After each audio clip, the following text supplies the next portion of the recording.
La noche en que mi hermana me dejó a su hijo enfermo en la puerta de mi casa fue la noche en que algo dentro de mí se rompió para siempre. No hubo discusión larga, no hubo lágrimas, no hubo explicaciones. Solo una bolsa de medicinas mal cerrada, un nebulizador golpeando contra la pared y un niño de 10 años respirando como si cada bocanada de aire fuera una negociación con el mundo. Verónica ni siquiera entró del todo. Se quedó de pie, mirando el teléfono, como si tuviera prisa por escapar de su propia vida. Me dijo: «Está mal otra vez, ya sabes qué hacer. Regreso en unos días». Su voz era fría, cansada, distante. Luego soltó la frase que todavía me persigue por las noches: «Tú eres mejor para estas cosas». Y se fue. No miró a Mateo, no se agachó, no le acomodó la chamarra. Cerró la puerta y el silencio cayó como una losa. El niño me miró desde el sofá, pálido, con los labios secos, agarrando su pecho como si pidiera perdón por existir. Cada respiración sonaba a miedo. Cada tos me atravesaba el cuerpo. Esa noche pensé que sería temporal. Como siempre, pensé que volvería. Pensé que solo estaba cansada. Pensé muchas cosas que no eran verdad. 17 años después, Verónica regresó. Regresó sonriendo, segura, convencida de que podía recuperar lo que había dejado atrás. Pero lo que vio esa vez la destruyó por completo. Ahora dime tú, con la mano en el corazón, ¿qué harías si alguien abandona a su hijo enfermo en tu casa y desaparece sin mirar atrás? Esa noche yo todavía no lo sabía, pero ese niño silencioso, frágil y olvidado, estaba a punto de cambiar mi vida para siempre. No era la primera vez que Verónica dejaba a Mateo conmigo. Eso es lo que más me avergüenza admitir ahora. Ya había ocurrido antes, muchas veces, siempre con alguna excusa distinta, un trabajo nuevo, un retiro espiritual, un viaje que le urgía para reencontrarse. Y yo, tonta o ingenua, siempre pensaba que sería la última. Siempre creía que esta vez sí volvería cuando dijera que volvería. Mateo ya conocía mi casa demasiado bien para un niño que no vivía en ella.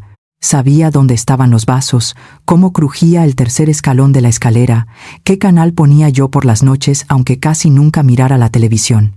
Sabía todo eso porque había pasado demasiadas horas esperando aquí, mientras su madre hacía su vida en otra parte. Pero esa noche fue diferente. No lo supe de inmediato. Al principio pensé que era más de lo mismo. Otra noche incómoda. Otro favor que se alargaría un poco más de lo prometido. Puse el nebulizador sobre la mesa, revisé las dosis de los medicamentos y le pedí a Mateo que se sentara. Él obedeció sin decir nada. Siempre obedecía, como si ocupar poco espacio fuera su forma de sobrevivir. Cuando empezó a toser, lo hizo en silencio. Se giraba un poco, cubriéndose la boca con el antebrazo, como si no quisiera molestar. Cada tos era seca, profunda, y le sacudía el pecho pequeño. Yo le decía que no pasaba nada, que tosiera, que estaba bien. Él asentía, pero aún así, después de cada episodio, murmuraba un perdón casi imperceptible. «Perdón, tía. Perdón por hacer ruido. Perdón por tardarme en respirar». Eso fue lo que me rompió algo por dentro. Un niño de 10 años no debería pedir perdón por estar enfermo. No debería disculparse por necesitar aire. Le preparé una sopa sencilla, de esas que siempre hago cuando alguien no se siente bien. Apenas probó un par de cucharadas. No tenía hambre. Nunca la tenía cuando estaba así. Se quedó sentado frente al plato, mirando el vapor subir, como si eso fuera suficiente. Yo fingí no notar que apenas comía. Fingí muchas cosas esa noche. Mientras el nebulizador zumbaba, me senté en el sillón y lo observé. Mateo no preguntó por su mamá, no preguntó cuándo volvería, no preguntó nada. Solo se encogía un poco cada vez que mi teléfono vibraba, como si temiera que el sonido fuera para él. Como si cualquier ruido pudiera significar que estaba estorbando. Ahí fue cuando empecé a entender que esto no era normal, que no era solo una noche difícil, que no era cuidar a un sobrino mientras su madre se tomaba un respiro. Esto era otra cosa, algo más hondo, más grave. Recordé todas las veces anteriores, las llamadas cortas, los mensajes vagos, el regreso pronto que nunca tenía fecha. Las veces que Mateo se quedaba dormido en mi sofá con la mochila todavía puesta. Las veces que yo lo llevaba a la escuela porque Verónica no aparecía. Todo eso pasó por mi cabeza como piezas sueltas que, de pronto, empezaron a encajar. Mateo terminó el tratamiento y se quedó sentado, respirando un poco mejor, pero exhausto. Le dije que podía acostarse. Caminó despacio hacia el cuarto de invitados, ese que ya no lo era tanto. Antes de cerrar la puerta, se giró hacia mí. Me miró con esos ojos grandes, cansados, y me dijo algo que todavía escucho con claridad. Gracias por no enojarte conmigo. No supe qué responder, porque nunca había estado enojada con él, jamás. Y sin embargo, él parecía convencido de que tenía razones de sobra para que yo lo estuviera. Esa noche casi no dormí. Me quedé escuchando su respiración desde el pasillo, contando los segundos entre cada inhalación, pensando en Verónica, en su ausencia constante, en su facilidad para desaparecer. Y por primera vez no pensé en cuándo volvería. Pensé en qué pasaría si no lo hacía. Fue ahí cuando algo cambió. No de golpe, no con una gran revelación, sino como cambian las cosas importantes. En silencio, con miedo, con una certeza que no pedí, pero que llegó igual. Esto ya no era ayudar. Esto ya no era hacerle un favor a mi hermana. Esto era un niño que estaba aprendiendo a hacerse invisible para no ser abandonado otra vez.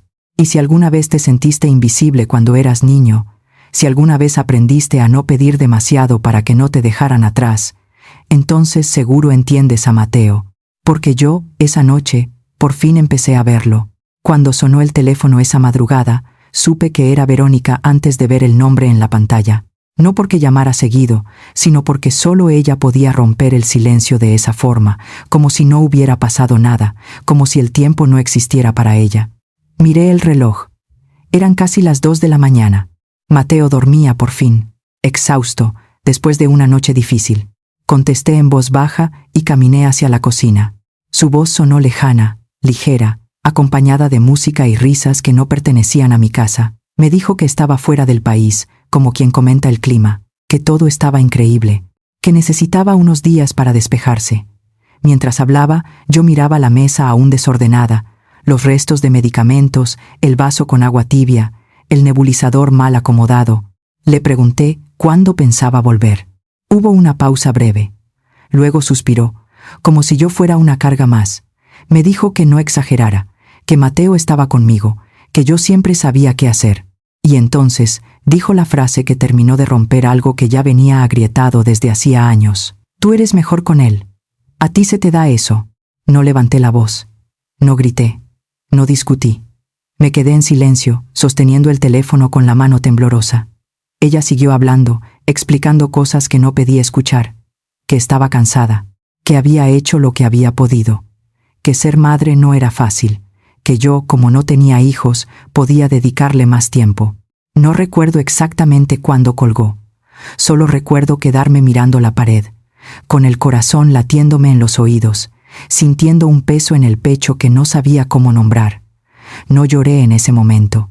Me apoyé en la encimera y respiré hondo, una y otra vez, como si eso fuera suficiente para sostenerme. Volví al pasillo y abrí la puerta del cuarto con cuidado. Mateo dormía de lado, abrazando la almohada, respirando con dificultad leve pero constante. Su frente estaba húmeda.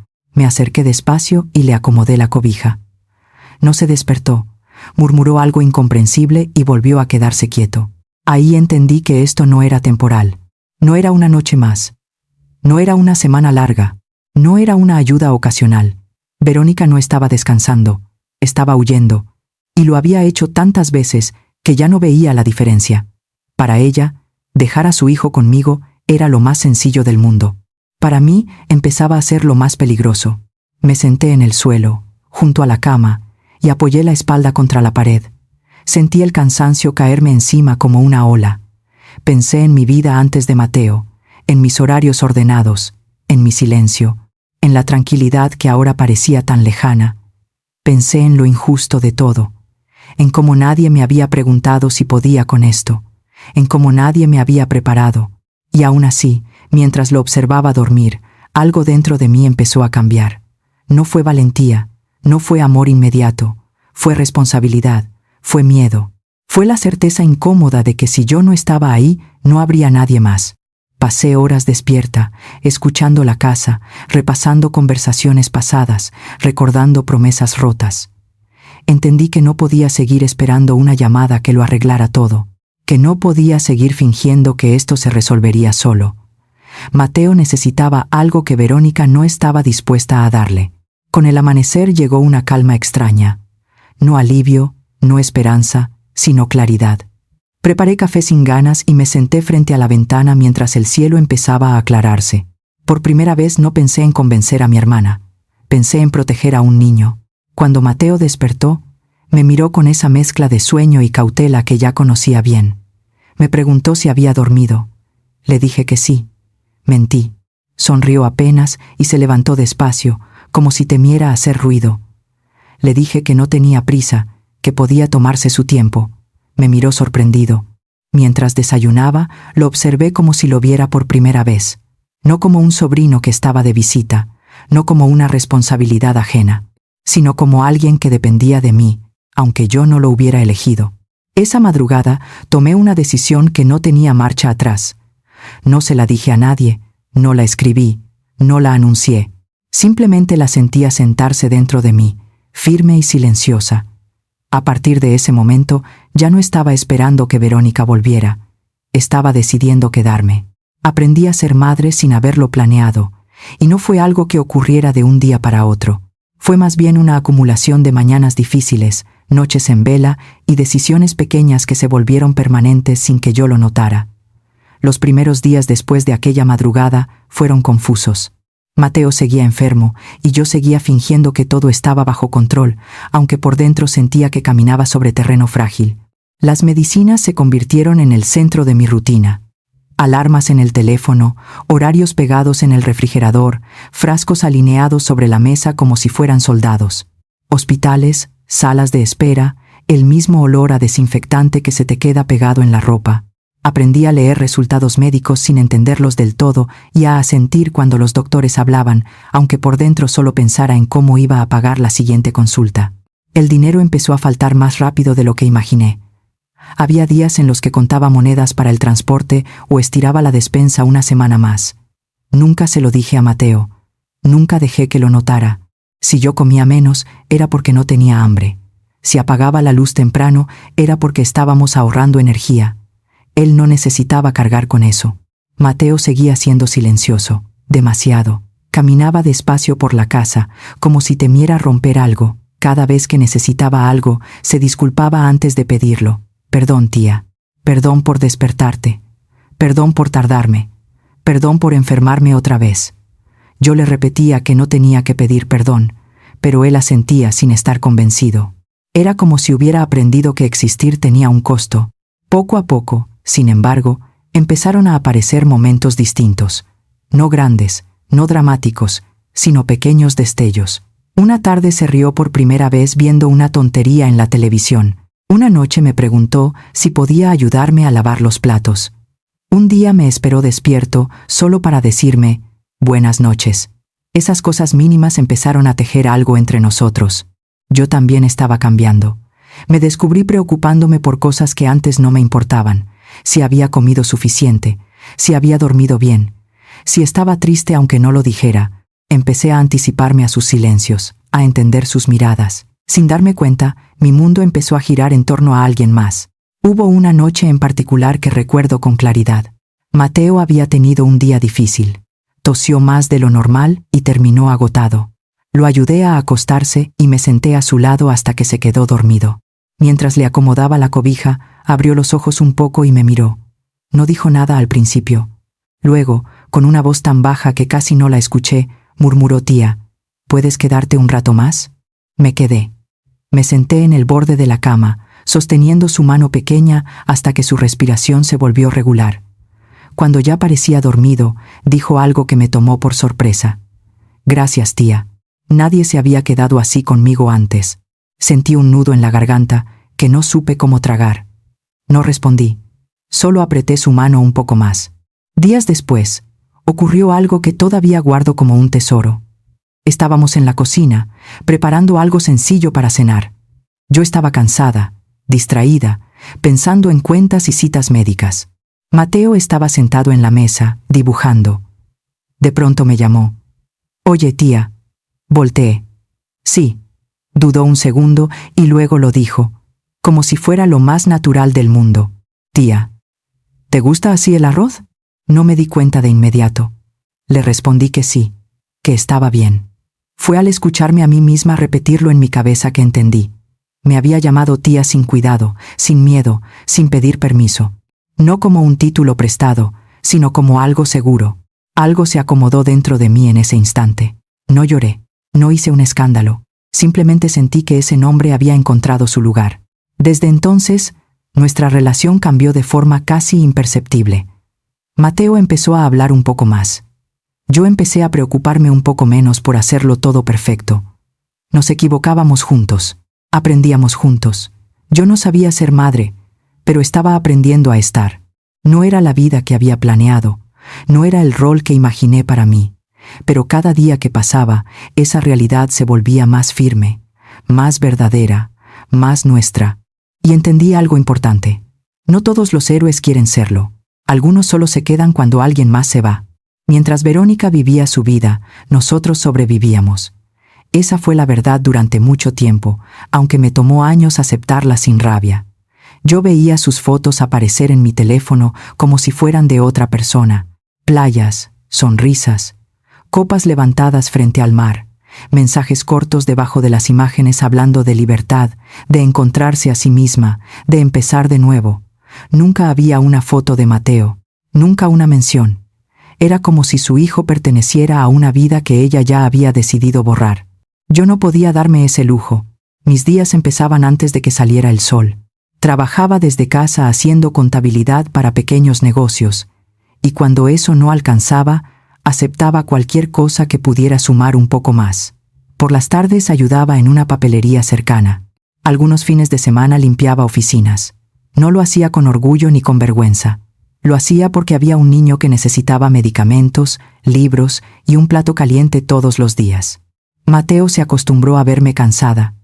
Nunca se quejó. Al contrario, trataba de ayudar en todo. Lavaba platos, ordenaba su cuarto, hacía la tarea sin que se lo pidiera. A veces se sentaba a mi lado mientras yo trabajaba, en silencio, dibujando o leyendo. Había aprendido a adaptarse. Demasiado bien. Fue en esos momentos tranquilos cuando empecé a notar algo distinto en él. Mateo no solo era responsable, era brillante. Veía cosas que otros niños no veían. Hacía preguntas que me dejaban sin respuesta. Una tarde, mientras revisaba unos números, me corrigió un cálculo sin darse importancia. Yo pensé que era casualidad. No lo era. En la escuela empezaron a llamarme. No por problemas, sino por avances. Decían que aprendía rápido, que entendía conceptos complejos, que se aburría cuando las clases iban demasiado lento. Yo escuchaba con una mezcla de orgullo y miedo. Orgullo por verlo crecer. Miedo porque no sabía si podría darle todo lo que necesitaba. Mientras tanto, Verónica seguía ausente. A veces mandaba un mensaje genérico. Un ¿cómo está el niño? Un saludo rápido. Nunca una llamada larga. Nunca una visita. Cuando hablaba de Mateo, lo hacía como si fuera una historia pasada, como si yo fuera una especie de cuidadora permanente que se había ofrecido voluntariamente. Había noches en las que, después de acostar a Mateo, me sentaba sola en la cocina y me permitía sentir el cansancio de verdad. Me dolían las manos, la espalda, la cabeza. Pensaba en todo lo que había dejado de hacer, en los planes que ya no existían. Y aún así, al escuchar la respiración tranquila de Mateo desde su cuarto, algo dentro de mí se afirmaba. Estaba agotada, sí, pero no estaba arrepentida. Mateo empezó a traer libros más difíciles a casa. Se interesó por cosas que yo no entendía del todo: matemáticas, ciencia, historia. Pasaba horas leyendo sin que nadie se lo pidiera. Cuando le preguntaba por qué le gustaba tanto estudiar, se encogía de hombros. Decía que así se le olvidaba el ruido. No supe qué ruido quería decir. Había una diferencia clara entre la vida que Verónica mostraba y la que nosotros llevábamos. Ella se iba. Nosotros nos quedábamos. Ella elegía no mirar atrás. Nosotros enfrentábamos cada día como venía. Esa diferencia se volvió cada vez más evidente, más dura, más imposible de ignorar. Un día, Mateo llegó de la escuela con una hoja doblada en el bolsillo. La sacó con cuidado y me la mostró. Era un reconocimiento académico. Nada grande, nada espectacular, pero para él lo era todo. Me miró esperando algo, sin atreverse a pedirlo. Yo lo abracé y le dije que estaba orgullosa. Se quedó quieto unos segundos, como si no supiera qué hacer con esas palabras. Luego sonrió, una sonrisa tímida, sincera. Esa noche, mientras cenábamos algo sencillo, me habló de lo que quería ser cuando creciera. No dijo médico ni astronauta. Dijo que quería hacer cosas importantes, que quería llegar lejos. Yo asentí sin pensar demasiado. Le dije que podía lograr lo que quisiera. No sabía entonces cuánto estaba diciendo, porque mientras ella seguía viviendo su vida en otro lugar, ese niño que había llegado enfermo y silencioso a mi casa, estaba creciendo de una forma que yo jamás imaginé. Y sin saberlo aún, estaba preparando algo que cambiaría todo. Nunca imaginé hasta dónde podía llegar ese niño. El niño enfermo que nadie quería empezó a brillar de una forma tan silenciosa que casi me dio miedo notarlo. No fue de golpe ni con aplausos, fue despacio, como crecen las cosas verdaderas. Un día era solo un niño que cumplía con la tarea, y al siguiente era el niño al que los maestros empezaban a mirar 2 veces. Las primeras señales llegaron en forma de comentarios sueltos. La maestra me dijo que Mateo terminaba los ejercicios antes que los demás. Otro profesor mencionó que hacía preguntas profundas, distintas. Yo asentía, agradecía, pero por dentro no sabía qué hacer con esa información. Nunca me había preparado para criar a alguien con tanto potencial. Apenas estaba aprendiendo a cuidarlo. Mateo seguía siendo reservado. No presumía sus logros. Si sacaba buenas calificaciones, las guardaba en la mochila como si no fueran importantes. A veces yo encontraba los reconocimientos doblados entre cuadernos, casi escondidos. Cuando le preguntaba por qué no me los enseñaba, se encogía de hombros. Decía que no quería hacer ruido. Otra vez esa palabra. Los maestros comenzaron a llamarme más seguido. Me hablaban de concursos, de programas especiales, de oportunidades que yo apenas entendía. Yo escuchaba con atención y con miedo, porque cada oportunidad traía consigo una pregunta que no me atrevía a formular en voz alta. ¿Podría yo darle lo que necesitaba para llegar tan lejos? Mientras tanto, Mateo empezó a soñar. No lo hacía en voz alta al principio, lo hacía con dibujos, con listas, con cuadernos llenos de ideas. Soñaba con estudiar, con aprender, con ir más allá de las calles que conocía. Yo lo veía leer hasta quedarse dormido, los libros abiertos sobre el pecho, como si el conocimiento fuera una forma de escape. Una noche, mientras lo ayudaba con la tarea, me dijo algo que me dejó sin palabras. Lo dijo sin drama, como quien comenta algo normal.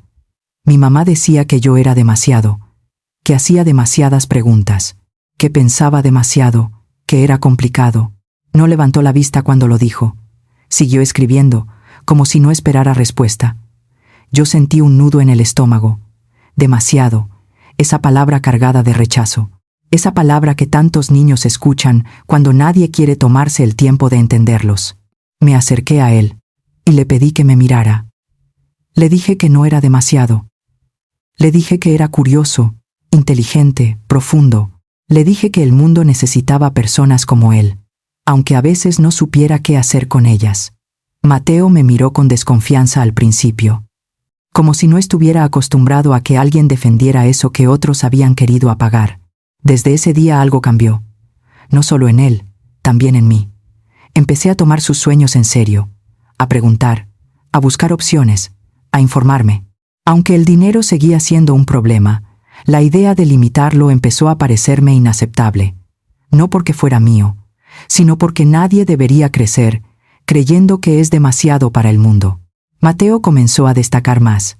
Ganó pequeños concursos, participó en actividades extracurriculares. Los profesores lo impulsaban. Yo lo acompañaba siempre que podía. Aunque saliera corriendo del trabajo, aunque llegara cansada, verlo pararse frente a otros niños, explicar ideas, defender sus argumentos, era como ver florecer algo que había estado esperando el momento justo. A veces, en casa, me preguntaba si estaba bien ilusionarlo tanto, si no sería cruel permitirle soñar con cosas que tal vez no podríamos alcanzar. Pero cada vez que dudaba, lo veía estudiar con esa concentración absoluta, con esa necesidad genuina de aprender, y entendía que no soñar habría sido mucho más cruel. Mateo seguía siendo sensible, Seguía pidiendo permiso para todo, seguía disculpándose a veces sin razón, pero ya no se escondía tanto. Empezó a hablar más, a compartir ideas, a reír con más facilidad. El niño enfermo y silencioso estaba convirtiéndose en alguien seguro de su mente, aunque todavía frágil en su corazón. Una tarde, después de una reunión con la escuela, caminamos juntos de regreso a casa. Le dije que estaba orgullosa de él. Me miró serio y me preguntó si de verdad lo creía. Le dije que sí, que lo creía con todo mi corazón. Se quedó pensando unos segundos y luego sonrió. No una sonrisa tímida, una sonrisa abierta, llena de luz. En ese momento entendí algo que nunca había considerado antes. El talento no se pierde por falta de inteligencia, se pierde por falta de amor. Y mientras caminaba a su lado, con su mochila cargada de libros y sueños, no pude evitar preguntarme cuántos niños brillantes se apagan cada día solo porque nadie se queda a mirarlos de verdad.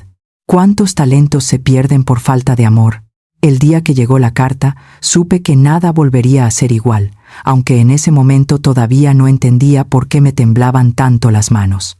Era una mañana tranquila, demasiado tranquila, como si el mundo hubiera decidido contener la respiración. El sobre estaba apoyado en la mesa, blanco, grueso, con letras que no quise leer de inmediato. Mateo lo había traído del buzón y lo dejó ahí, con cuidado, como si pudiera romperse. Nos miramos sin decir nada. Durante un segundo pensé en esconderlo. Pensé en dejarlo para después, como si retrasar ese momento pudiera protegernos de algo. Mateo se sentó frente a mí, recto, serio, con las manos apoyadas sobre las rodillas. Yo me quedé de pie, mirando el sobre como si fuera a juzgarnos. Me senté al fin y tomé la carta. Sentí un nudo subir desde el pecho hasta la garganta. Antes de abrirla, empecé a llorar. No fue un llanto fuerte, fue silencioso, contenido, como todo lo que había acumulado durante años. Mateo me miró preocupado, me preguntó si estaba bien. Asentí, limpiándome la cara con la manga, y le pedí un segundo más. Cuando abrí el sobre, las palabras se mezclaron al principio. Mis ojos iban demasiado rápido, mi corazón demasiado lento. Leí el nombre de la universidad y sentí que el aire me faltaba. Era una de esas universidades que uno menciona en voz baja, como si decirlo en voz alta fuera una falta de respeto. Seguí leyendo y entonces vi la frase que cambió todo. Beca completa. Mateo estiró la mano. Le temblaban los dedos. Me pidió que le leyera en voz alta. Mi voz se quebró varias veces mientras lo hacía. Cada palabra parecía irreal. Cada línea confirmaba algo que yo había intuido, pero nunca me atreví a esperar. Él lo había logrado. No solo entrar, sino hacerlo sin cargar con un peso que yo sabía que no podría sostener. Mateo cerró los ojos cuando terminé de leer. Respiró hondo, como si hubiera estado conteniendo el aire durante años. No lloró de inmediato, se quedó quieto, procesándolo. Luego me miró, con una mezcla de incredulidad y miedo. Me preguntó si era verdad. Le dije que sí. Le dije que era suyo. Le dije que se lo había ganado. Nos abrazamos. Un abrazo largo, torpe, lleno de cosas que no supimos decir. Pensé en todas las noches de estudio, en las citas médicas, en las veces que contó monedas, en cada sacrificio que había parecido pequeño en su momento. Todo había llevado hasta ahí. Durante los días siguientes, la noticia empezó a sentirse real. Llegaron correos, llamadas, papeles que no entendía del todo. Mateo caminaba por la casa como si estuviera flotando. A veces lo encontraba mirando la carta otra vez, asegurándose de que no hubiera cambiado. Yo lo observaba desde lejos, con una mezcla de orgullo y miedo, porque cada logro grande trae consigo nuevas preguntas. No le dije a nadie de inmediato. Quería proteger ese momento. Era nuestro. Pero las noticias viajan rápido. Alguien habló. Alguien compartió. Y entonces ocurrió algo que no esperaba. Recibí un mensaje de Verónica. No fue largo. No fue emotivo. Solo decía que se había enterado. Que estaba feliz por Mateo. Que siempre supo que llegaría lejos. Leí esas palabras varias veces, sintiendo algo frío recorrerme el cuerpo. Siempre supo.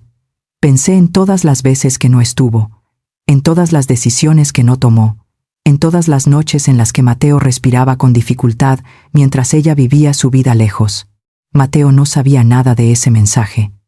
Yo no se lo conté. Todavía no. Pero algo dentro de mí se tensó. como si una puerta que había permanecido cerrada durante años se hubiera entreabierto de pronto.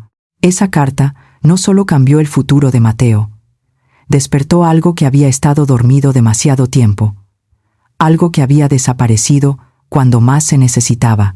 Y aunque en ese momento no lo sabía, esa noticia estaba a punto de traer de vuelta a alguien que nunca debió irse. Cuando Verónica quiso volver, no lo hizo con vergüenza ni con miedo. Volvió con una sonrisa segura, como si el tiempo no hubiera pasado, como si 17 años pudieran borrarse con un par de mensajes y algunas palabras bonitas. Al principio, solo fueron llamadas perdidas, mensajes largos enviados de madrugada, notas de voz que no quise escuchar de inmediato. Decía que quería hablar, que era importante, que Mateo la necesitaba. Yo sabía lo que venía antes de que sucediera. Empezó a llamarlo hijo otra vez, en público, en mensajes que enviaba a familiares lejanos. Decía que siempre había estado pendiente, que nunca dejó de preocuparse, que la distancia no rompía el vínculo. Mateo no entendía del todo lo que pasaba. Yo veía su confusión, esa mezcla de esperanza y cautela que solo tienen los niños que ya han sido abandonados una vez. Verónica empezó a pedir fotos. Quería saber fechas, nombres, entrevistas. Preguntaba por la universidad, por la beca, por los reconocimientos. No preguntaba cómo estaba Mateo. Preguntaba cómo se veía el éxito desde afuera, y entonces lo entendí. No había vuelto por él, había vuelto por lo que él representaba. Un día apareció sin avisar, se presentó en mi casa como si tuviera derecho. Mateo estaba ahí, se quedó paralizado al verla. Ella abrió los brazos y lo llamó por su nombre con una voz dulce que no reconocí. Dijo cuánto lo había extrañado. Dijo que siempre había pensado en él. Yo observaba desde la cocina, sintiendo algo duro crecerme en el pecho. Verónica hablaba de sacrificios, de lo difícil que había sido estar lejos, de todo lo que había hecho por su hijo. Cada palabra era una herida vieja abriéndose. Mateo la escuchaba en silencio. No se movía, no respondía. Solo asentía, como si no supiera qué hacer con ese regreso inesperado. Fue ahí cuando hablé. Por primera vez, no bajé la voz, no para gritar, sino para decir la verdad completa. Le pregunté dónde había estado cuando él no podía respirar. Le pregunté dónde estaba cuando había que elegir entre comprar medicinas o pagar la luz. Le pregunté dónde estaba cuando Mateo se sentía demasiado para el mundo. Verónica se ofendió. Dijo que yo exageraba, que siempre había sido dramática, que yo no entendía lo que era ser madre. Esa frase fue la que me sostuvo, porque en ese momento supe que no estaba discutiendo por orgullo. Estaba protegiendo a un niño que había aprendido a callar para sobrevivir. Le dije que el amor no se mide por palabras ni por apariciones tardías, que no se puede reclamar algo que se abandonó voluntariamente. Le dije que Mateo no era un trofeo ni una historia para contar, era una persona, y había sufrido. Mateo levantó la mirada. Me miró con sorpresa. Nunca me había visto así, nunca me había escuchado defenderlo sin miedo. Verónica me miró como si no me reconociera. Tal vez no lo hacía, porque la mujer que tenía enfrente ya no estaba dispuesta a hacerse a un lado. Le pedí que se fuera, no con insultos, no con amenazas, con una calma firme que no sabía que tenía. Verónica dijo que estaba cometiendo un error, que Mateo la necesitaría, que no podía borrarla de su vida. Yo no respondí, abrí la puerta. Después de que se fue, la casa quedó en silencio. Mateo se sentó en el sofá, mirando al suelo. Me acerqué despacio. No le dije qué debía sentir. No le pedí que eligiera. Solo me senté a su lado. Después de un rato, apoyó la cabeza en mi hombro. No lloró. Yo tampoco. Esa noche, entendí que proteger también significa poner límites, que amar no siempre es ceder, y que hay regresos que solo traen más daño si no se enfrentan con verdad. Ahora dime tú, ¿crees que el amor se puede reclamar después de 17 años? Las llaves que dijeron todo no eran nuevas ni brillantes. No venían en una caja elegante ni tenían un moño perfecto. Eran unas llaves sencillas, un poco gastadas, con un llavero viejo que había comprado años atrás en una gasolinera.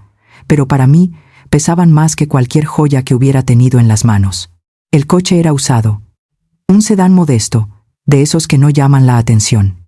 Lo había visto durante semanas desde la acera, fingiendo que no me interesaba, haciendo cuentas mentales mientras Mateo hablaba de la universidad, de los horarios, de la vida que estaba a punto de empezar. No le dije nada. No quería prometer algo que no sabía si podría cumplir. Había vaciado mis ahorros, los pocos. Había dicho que no a muchas cosas. Había aceptado turnos extra. Había dormido poco.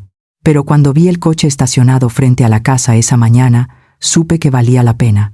No porque fuera un lujo, sino porque representaba algo que Mateo nunca había tenido. Seguridad, independencia. Un punto de partida. Lo llamé a la sala. Estaba nervioso. Pensé que había hecho algo mal. Le entregué las llaves sin decir mucho. Al principio, no entendió. Las miró, me miró a mí. Volvió a mirarlas. Me preguntó si eran mías. Le dije que ya no. Mateo tardó unos segundos en reaccionar. Cuando lo hizo, su rostro cambió por completo. No gritó, no saltó. Sus ojos se llenaron de lágrimas que intentó esconder sin éxito. Dijo que no podía aceptarlo. Dijo que era demasiado. Dijo que no tenía que hacerlo. Yo le respondí lo único que me salió del corazón. Quería hacerlo. En ese momento, alguien estaba en la puerta. Verónica había llegado sin avisar. Otra vez. Había escuchado rumores, supongo. Había visto fotos. Se quedó de pie, observando la escena como si fuera una espectadora tardía. Vio el coche. Vio las llaves. Vio la expresión de Mateo. Y por primera vez no supo qué decir. Mateo se acercó al coche con cuidado, como si temiera que desapareciera. Pasó la mano por el capó, abrió la puerta, se sentó al volante sin encenderlo. Yo lo observaba desde lejos. Verónica también.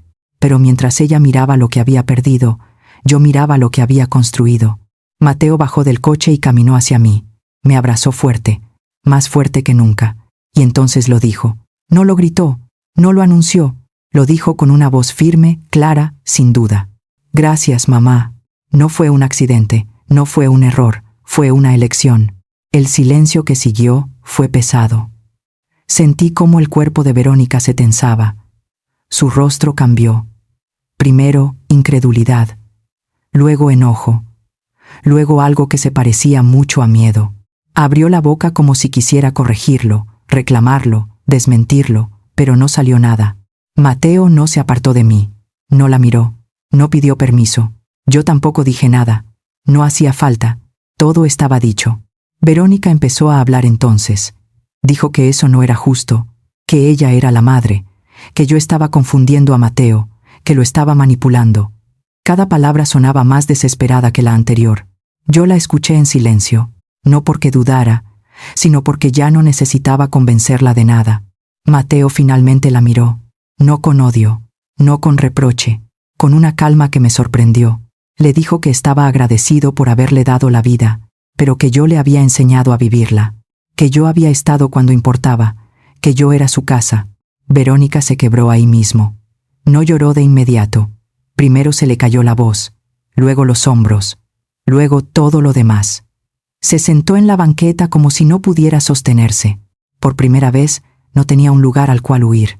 Yo no sentí triunfo, no sentí venganza, sentí cierre.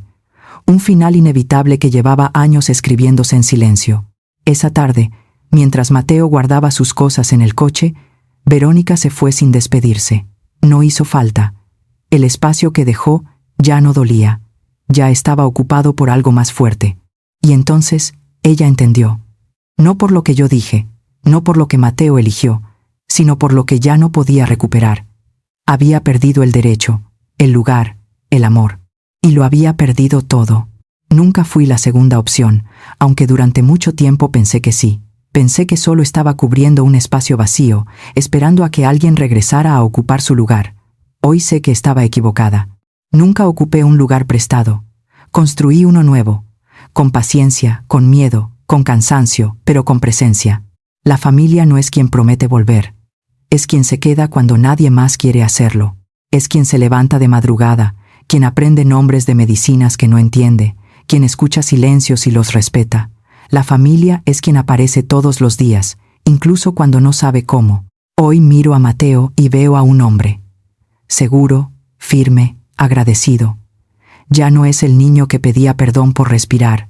Camina con la cabeza en alto, con sueños propios y una historia que no lo define por lo que perdió, sino por lo que recibió. Yo lo veo avanzar y siento paz. No orgullo ruidoso. Paz. Verónica ya no es un tema constante en nuestras conversaciones.